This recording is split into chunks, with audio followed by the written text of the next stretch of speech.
So finally, we can start discussing our proposed local QVC approach. So what this idea is related to improvement or extending the entanglement, the coherence time for how long we can hold a shared entanglement before the fidelity degrades too much to where it's unusable. So in the diagram to the right, upper right, we have a quantum network with blue nodes sharing entanglement with the wavy orange lines here. And we could imagine two nodes A and B, where if we zoom in on these nodes to the left, we see that we have some shared entanglement, and once this entanglement is established, each node encodes that qubit into this larger state space.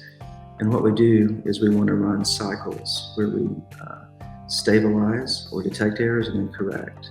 So we do this multiple times while the state is waiting, because if we do nothing, the fidelity will decay very rapidly.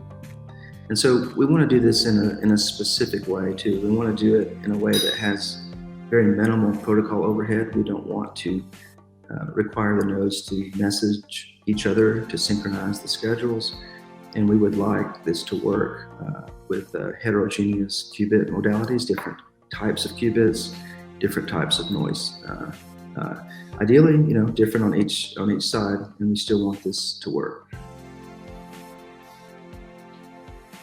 Here's another view of the scenario we have showing the entanglement, and this lock is trying to represent that we're trying to protect this entanglement against the effects of idle noise on each side. And our mitigation is this scheduling of these small, compact QVC codes.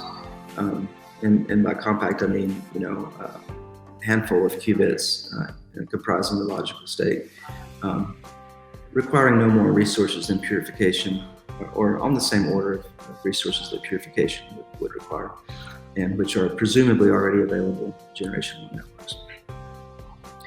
And some benefits of our approach is that it's code agnostic. We don't really care what the code is, and there's no overhead in the communication overhead, in the protocol overhead, these schedules are optimized to mitigate the effects of idle noise and account for gate noise. So when we do execute our error-corrected codes, we are executing a circuit, as we saw, and our circuit may have gate noise itself. So we want to have a net benefit. So this is kind of a picture to have in mind, so that the problem then becomes, how can we schedule these QVC operations in the best way to mitigate this idle noise and thereby extend the coherence time of our shared entanglement.